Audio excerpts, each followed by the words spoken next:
तो hello friend, तो आप लोगों का मेरे यूट्यूब चैनल पर स्वागत है। तो आज हम लोग पढ़ने वाले हैं global variable in C language कि ग्लोबल वेरिएबल क्या होता है और हम लोग इसको कोड की सहायता से कैसे एक्सप्लेन करेंगे कि हम ग्लोबल वेरिएबल को कैसे अपने प्रोग्राम में उसका इस्तेमाल करते हैं। जैसा कि हमने पिछली वीडियो में पढ़ा था कि स्टैटिक जो वेरिएबल होता है उसको हम लोग कैसे प्रोग्राम कोड में इस्तेमाल करते हैं चाहे प्रयोग करते हैं। तो इस वीडियो में हम लोग देखने वाले हैं ग्लोबल वेरिएबल का इस्तेमाल कैसे करते हैं अपने प्रोग्राम में। ठीक है, तो ग्लोबल वेरिएबल क्या होता है, एक छोटा से जान जाइए, छोटे से टॉपिक की तरह जान जाइए कि क्या होता है। ग्लोबल वेरिएबल एक ऐसा वेरिएबल होता है जिसको हम कहीं पर भी डिक्लेयर कर कर कहीं भी फंक्शन में या किसी भी फंक्शन में या किसी भी कोड में या कंटेक्स्ट में हम उसको कॉल कर सकते हैं या एक्सेस कर सकते हैं। ठीक है, चलिए तो हम लोग उसको अब कोड की सहायता से देखते हैं।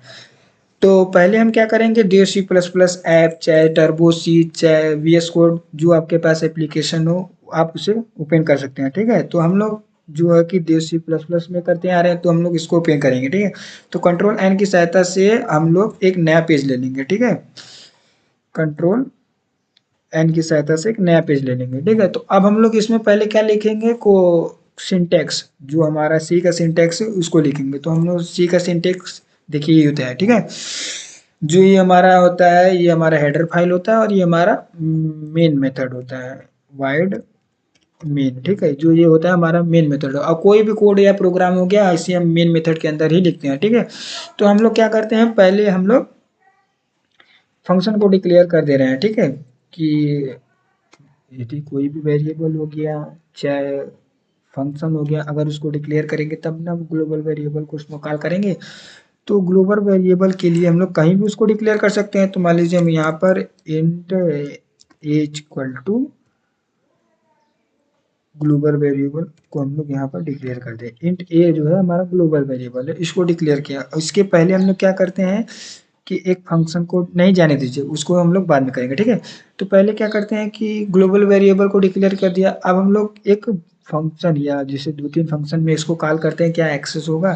तो हम लोग देखते हैं वाइड में जो ये हमारा मेन मेथड है उसमें एक्सेस करते हैं। तो देखिए यहाँ पर एक्सेस होगा, प्रिंट टाइप कर लेंगे, फिर स्मॉल ब्रैकेट, फिर डबल इन्वर्टेड कामा %d, फिर यहाँ पर कामा दे देंगे, फिर ए लिख देंगे, फिर सेमी कॉलन। अब हम लोग देखिए इसको एक और फंक्शन बना लेते हैं, फिर उसके बाद हम लोग एग्जीक्यूट करेंगे। मान लीजिए एक वाइड फंक्शन के नाम से बना लेते हैं। ठीक है, तो वी इंटर नहीं नहीं रुकिए, थोड़ा हाँ यहाँ पर आ गए और यहाँ पर आने के बाद हम लोग इंटर कर देंगे। फिर एक हम लोग वाइड फंक्शन के नाम से एक वाइड फन के नाम से एक फंक्शन बना लेंगे। ठीक है, वाइड फंक्शन के नाम से फंक्शन के बाद हम लोग को कोई भी सेमी कॉलन का इस्तेमाल नहीं करना है। ठीक है, इसमें भी हम लोग क्या करते हैं उसको प्रिंट कर लेते हैं। तो हमने यहाँ पर सेमी कॉलन दिया और print प्रिंट एफ, यहाँ पर हम लोग प्रिंट एफ कर दे रहे हैं।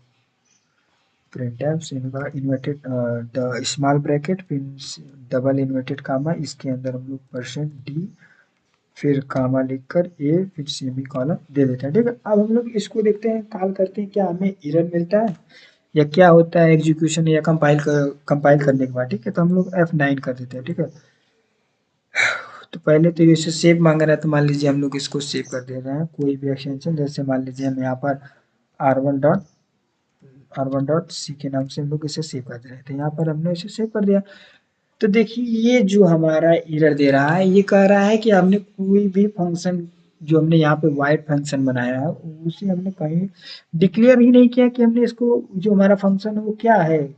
ठीक है, तो हम लोग इसको यहाँ पर डिक्लेयर कर देंगे कि हमारा एक वाइड के नाम से एक फंक्शन है। ठीक है, तो यहाँ पर वाइड वाइड फंक्शन। ठीक है, और हमने इसको यहाँ पर डिक्लेयर कर दिया और यहाँ पर हमने सेमीकोलन। क्या अब देखते हैं हमको एरर मिलता है, तो हम लोग इसको एग्जीक्यूट कर लेते हैं F9, फिर भी एरर मिला। जान रहे क्यों, यहाँ पर देखिए एक लग गया है फुल स्टॉप।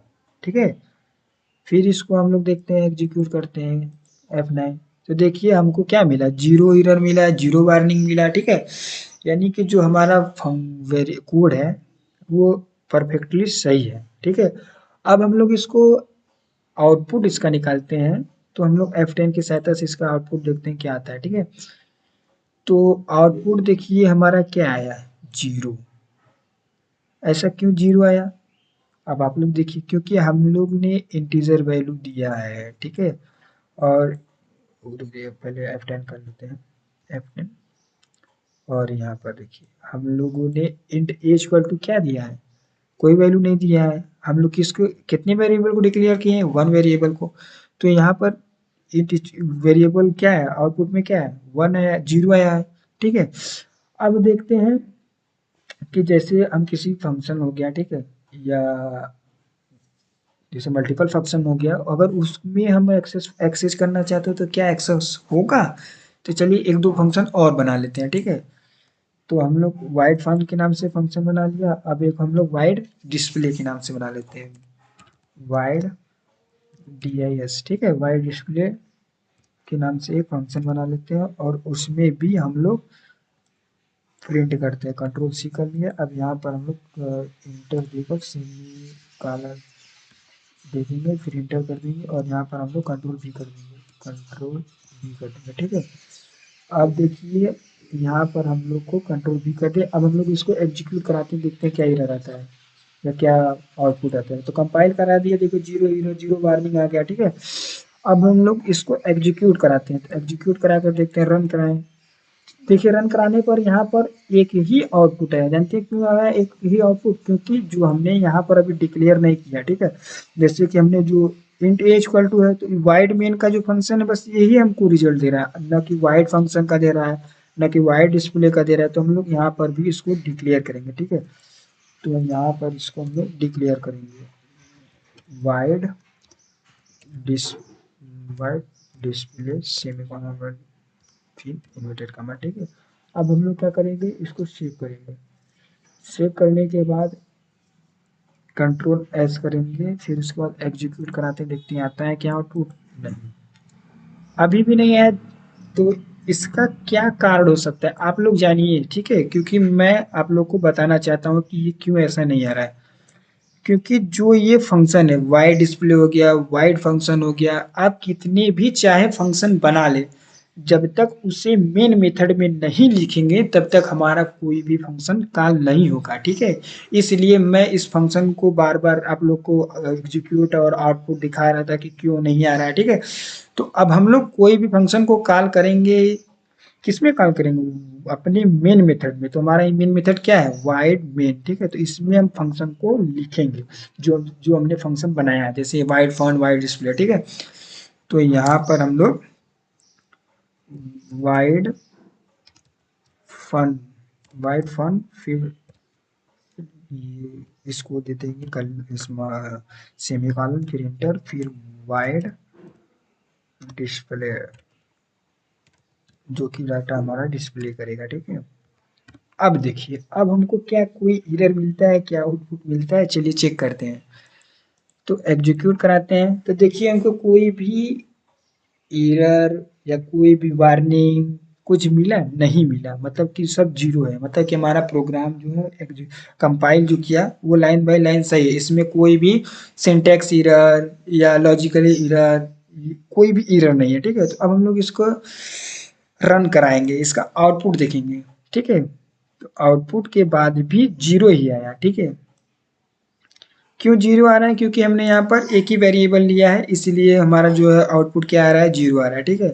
इस बात का भी ध्यान रखिए। यदि वीडियो आपको अच्छी लगी हो तो चैनल को लाइक एंड सब्सक्राइब जरूर करें। यदि वीडियो में कोई भी कमेंट हो या वीडियो में कोई भी डाउट हो तो आप हमें कमेंट कर कर इजीली आप उस डाउट को क्लियर करा सकते हैं, ठीक है। धन्यवाद।